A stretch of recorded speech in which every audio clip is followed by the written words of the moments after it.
Bom dia a todos e todas. Meu nome é Rosana. E o meu é Leonardo, e viemos apresentar hoje o nosso trabalho de graduação, com o tema da bancada de ensaios de controle para drones, utilizando as arquiteturas ARM e FPGA. Gostaríamos de iniciar agradecendo à UNB e à Faculdade de Tecnologia pelo conhecimento e equipamento disponibilizado para o uso durante o projeto, em especial os laboratórios do Grupo de Automação e Controle, o GRACO. Esse sumário traz a ordem que vamos apresentar os tópicos referentes ao projeto. Primeiramente, vamos introduzir o trabalho, dando um contexto maior. Em seguida, passaremos pelo embasamento teórico, as referências que deram a base para permitir a execução do projeto. Em sequência, a gente vai mostrar como foi desenvolvido o trabalho e os resultados que a gente obteve com os experimentos que a gente realizou. E, por fim, encerraremos com as nossas conclusões a respeito do trabalho, com algumas sugestões para trabalhos futuros. Então, iniciaremos com o nosso primeiro capítulo de introdução. O foco do trabalho são os veículos aéreos não tripulados, chamados de UAVs ou VANs, que podem ser remotamente controlados, seguir trajetórias pré-programadas ou mesmo serem completamente automatizados. Seu uso vem se tornando cada vez mais popular entre entusiastas, acadêmicos e indústrias, tendo diversas aplicações. A legislação brasileira define detalhadamente as normas para permitir o voo dessas aeronaves, com critérios como massa e altitude máxima permitida, entre outros. Para atender a parte desses requisitos, um controlador robusto é de grande contribuição. Além disso, os drones contam com sistemas auxiliares para realizar medições, o controle e a automação do seu movimento. Dado que falhas no sistema podem ser catastróficas, com alto custo para conserto ou reposição de peças, um drone pode ser considerado um sistema crítico. Logo, seu funcionamento correto é de extrema importância. A bancada de testes visa permitir que sejam realizados ensaios para aprimoração das técnicas aplicadas e, assim como as bancadas encontradas na literatura, permitir estudos acadêmicos. Então, como a Rosana explicou, as bancadas de teste buscam aprimorar o sistema real. Elas existem de diversas formas e permitem diferentes testes, como controle de posição angular, que é o caso da bancada vista na figura. Essa bancada foi criada por Vitor Augusto de Campos e André Carmona Hernandes do UFSCar, que escreveram o trabalho principal em que a gente se baseou para construir a nossa bancada. Diferentemente de Campos e Hernandes, que utilizaram a placa de desenvolvimento STM32 com núcleo ARM, nós utilizamos a MiniZ, que conta com chip Zinc para realizar os nossos ensaios. A MiniZ é uma placa de desenvolvimento criada pela Avnet. Seu chip Zinc da série 7000S, da Xilinx, empresa pioneira no desenvolvimento de SoCs com estrutura heterogênea, é inovador no uso das arquiteturas ARM e FPGA para diferenciação, análise e controle dos sistemas. A combinação das arquiteturas busca explorar os pontos fortes de cada uma, como o baixo consumo de energia do ARM e o hardware programável da FPGA, por exemplo, ao sistema final. Conforme as informações apresentadas, o trabalho visou a elaboração de uma bancada que permite testes seguros de técnicas de controle. Com isso, busca-se oferecer um equipamento laboratorial para a melhoria dos drones como sistemas críticos, reduzindo falhas, adequando a aeronave às normas para UAVs, trazendo robustez ao sistema com técnicas de controle devidamente estudadas e, além disso, desenvolver um sistema com arquitetura heterogênea de forma a avaliar seu desempenho. Então, temos por objetivo geral atingir uma construção que permita testes envolvendo a estrutura mecânica, o uso e gerenciamento de baterias para alimentação dos elementos da bancada, o sensoramento da posição da bancada e o condicionamento dos sinais recebidos por esses sensores, a eletrônica de potência, envolvendo os componentes como os controladores eletrônicos de velocidade, os ESCs, os elementos propulsores da bancada e como afetam a dinâmica do movimento, e também testes envolvendo o sistema embarcado que a bancada pode ser considerada. Sendo assim, podemos definir também os objetivos específicos desse projeto, os quais vão se caracterizar pela integração das arquiteturas ARM e FPGA na bancada de ensaios, a integração dos sensores, em nosso caso a IMU, para a estimação da posição angular da bancada, a integração entre o sistema e o acionamento dos motores, a partir do sinal de controle para os ESCs, e a caracterização da bancada, com foco nos sinais de saída da MiniZ, a nossa placa de desenvolvimento. a caracterização do conjunto propulsor, formado pelos motores e hélices, e calibração na própria IMU e suas leituras de dados. Então, vamos partir para o segundo capítulo, que envolve o embasamento teórico do nosso trabalho. Os drones comerciais costumam ter usos bem definidos, em especial para fotografia e filmagem de vídeos. E grande parte dos drones à venda são de controle remoto, ao contrário dos drones automatizados ou com rotas definidas que a gente mencionou anteriormente. Alguns, inclusive, têm uma inteligência para eles pousarem automaticamente assim que as baterias estão fracas. Para fins de comparação com as arquiteturas utilizadas no trabalho, as arquiteturas mais comuns encontradas nas CPUs e GPUs dos drones são a IA x86 e ARM, utilizados respectivamente por empresas como a Intel e a Nvidia. Além dos mais comuns, drones quadricópteros, também são encontrados à venda drones hexacóptero e octacópteros, com 6 e 8 olhos respectivamente, cada um com suas peculiaridades, objetivos específicos e técnicas de controle de momento. Em contrapartida aos drones comerciais, existem os drones customizados. Sites como DIY Drones auxiliam entusiastas a construírem suas próprias aeronaves. Também tem o exemplo da empresa Lumenier, que oferece drones customizados para soluções específicas, ou seja, verdadeiramente ao gosto do freguês. A física de uma aeronave não é elementar. Ela envolve diversos componentes característicos. Sua modelagem faz-se essencial para que um voo seja bem sucedido. As aeronaves, no geral, se baseiam o movimento em 3 eixos principais, definidos a partir da posição do veículo. Os movimentos de rolagem, arfagem e guinada, além da translação, são empregados para realizar a movimentação completa da aeronave. No entanto, esses movimentos de rotação são interessantes apenas quando necessários para realizar determinado movimento. Já no caso dos drones, a gente alterna o sentido de rotação das hélices para minimizar essas rotações indesejadas, que ocorrem devido à ação e reação da interação entre a hélice e os motores. Assim como praticamente todo sistema embarcado, os drones contam com um conjunto de sensores e atuadores para o seu funcionamento. Os sensores permitem a percepção do ambiente à sua volta e os atuadores permitem a interação com o meio onde o drone está inserido. No seu caso, é o voo. Uma possibilidade para o aprimoramento dos sensores é a fusão de sensores distintos que é capazes de medir a mesma variável. Com isso, a gente consegue uma medida mais acurada e confiável para uso no sistema. Outra característica importante são as constantes dos motores, atuadores principais desses UAVs. As constantes KE, KM, KT e KV trazem de forma condensada algumas informações sobre o motor e suas características. Por fim, os motores trifásicos de corrente contínua sem escovas, BLDC, necessitam de ESCs para o funcionamento devido. Os ESCs são os responsáveis por prover potência aos motores, pois eles demandam alta corrente. Além disso, os ESCs também ditam a velocidade de rotação dos motores, com um funcionamento semelhante ao de servomotores, em se tratando das características do sinal PWM que recebe. Existe na literatura uma grande variedade de bancadas de teste para os mais distintos casos de uso. Algumas focam em testar elementos propulsores, os motores e as hélices, outras focam em testar os sensores, e algumas permitem os testes conjuntos, tanto dos sensores quanto dos atuadores. Nesse trabalho, a gente focou apenas nas bancadas que permitem os ensaios em um único grau de liberdade, por motivo de simplicidade, custo e evolução contínua do projeto. Em todos os casos revisados, as bancadas não possuíam foco em segurança e utilizavam controladores implementados em Arduino ou microprocessadores, como o Raspberry Pi.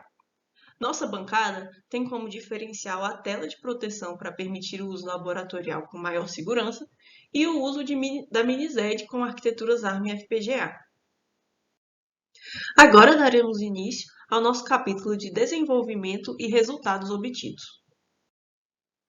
Esses foram os componentes escolhidos para o conjunto propulsor. Os elementos em si foram baseados no trabalho de Campos e de Hernandes. Também tivemos por objetivo encontrar peças de menor custo e maior disponibilidade no mercado. Como nosso trabalho a gente iniciou durante a pandemia de Covid-19, os materiais foram comprados via internet, pois fez necessário que 2 bancadas fossem montadas paralelamente, uma por mim e outra pela Rosana.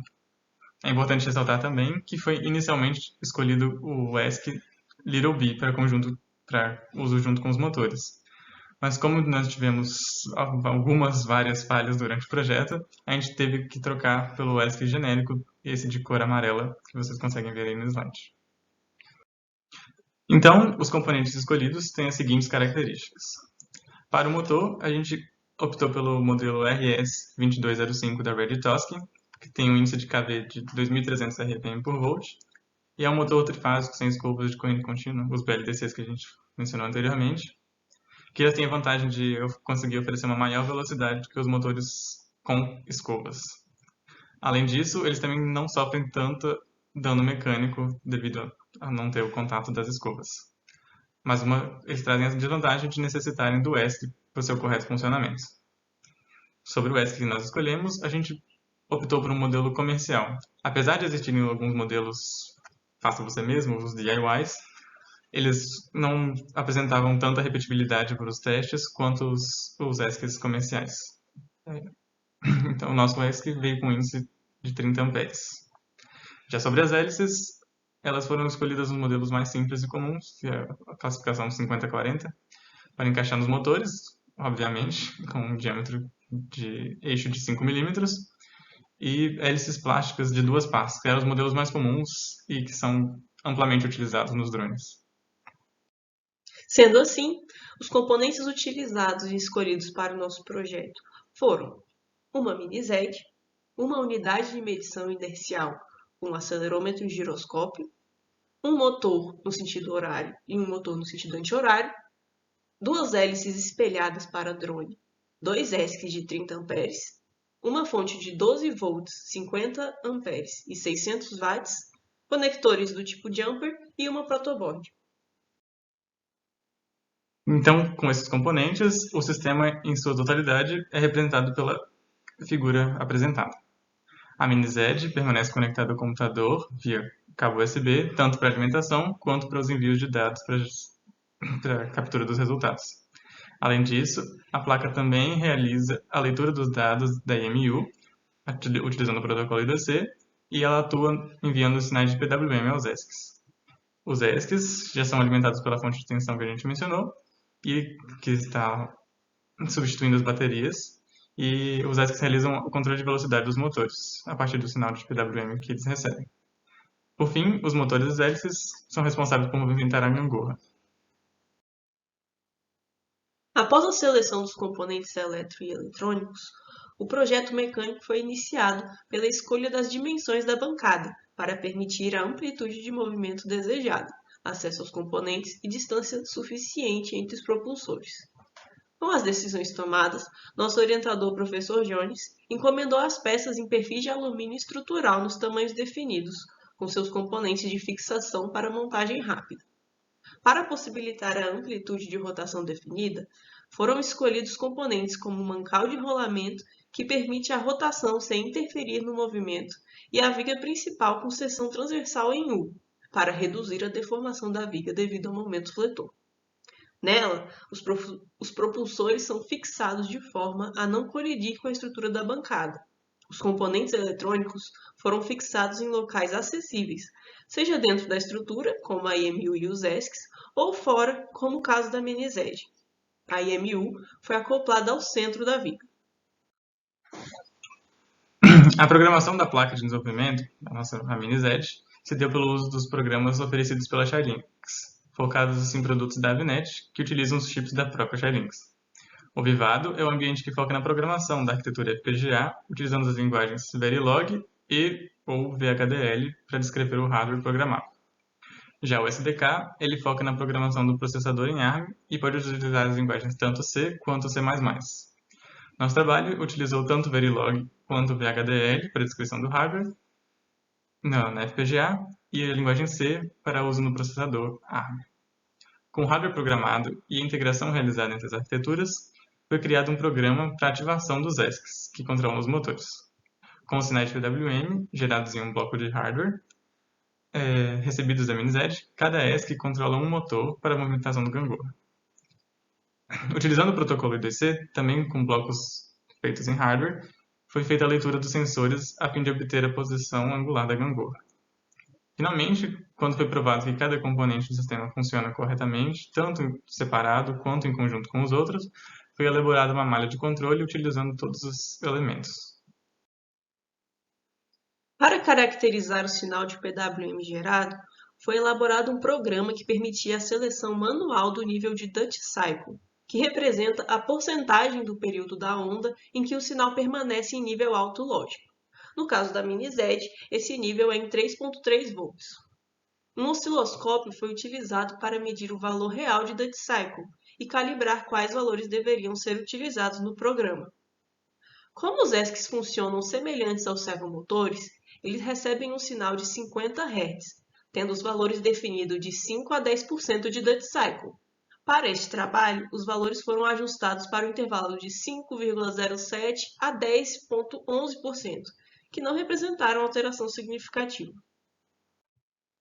Então, para verificar o empuxo gerado pelos conjuntos propulsores, a gente fez um experimento, medindo a força que cada motor exercia com uma balança de cozinha.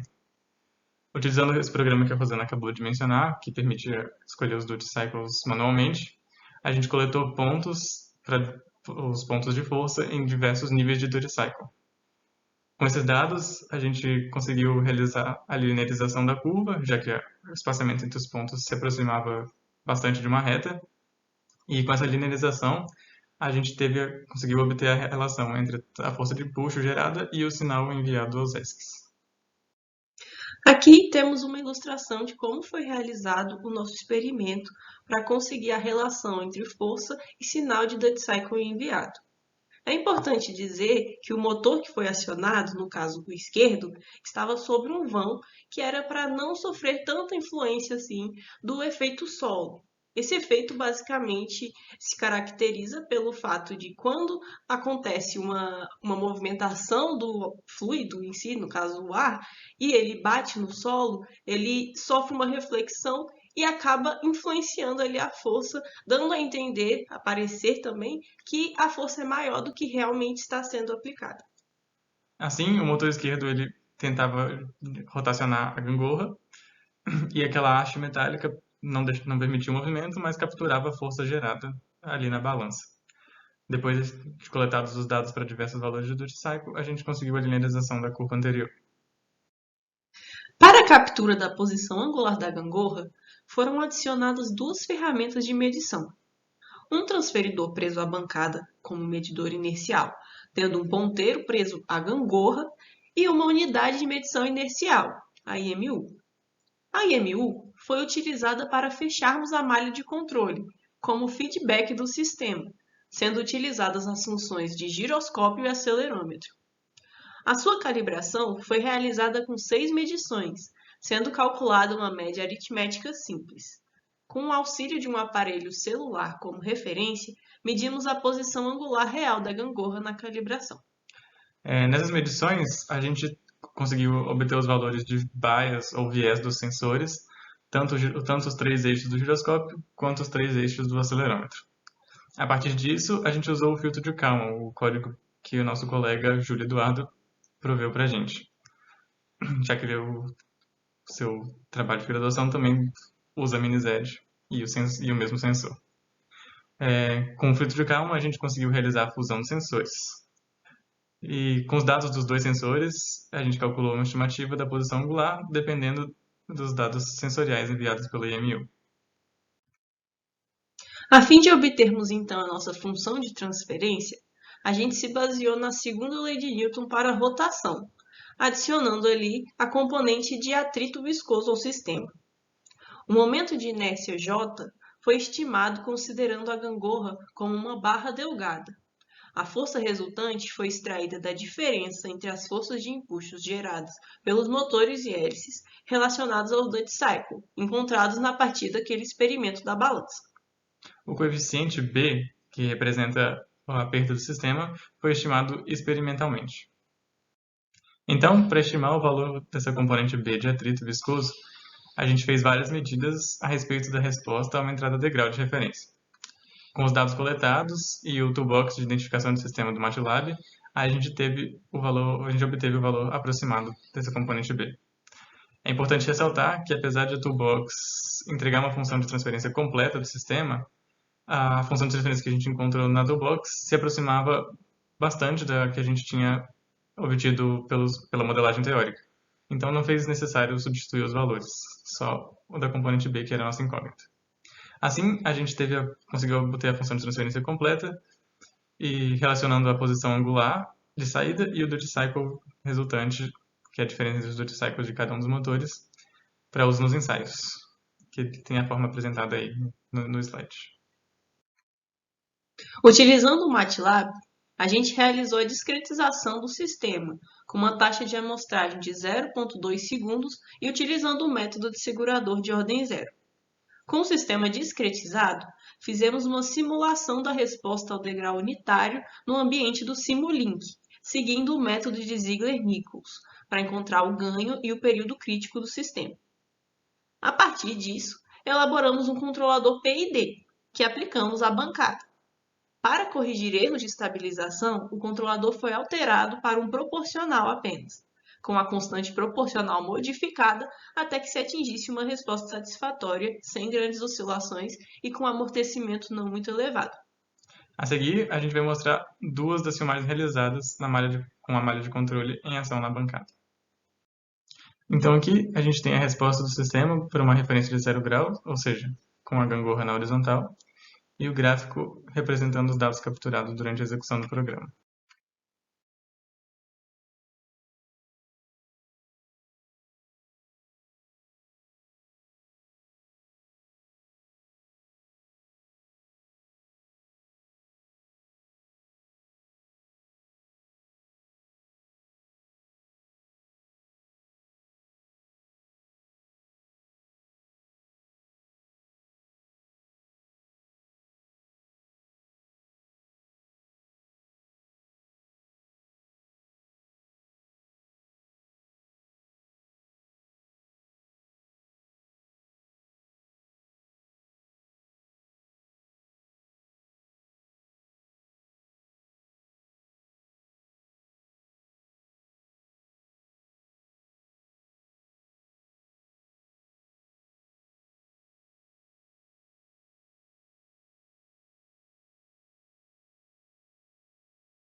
Já aqui, a gente tem a resposta para a entrada de 15 graus, mesma coisa, o gráfico representando os dados obtidos durante a execução do programa.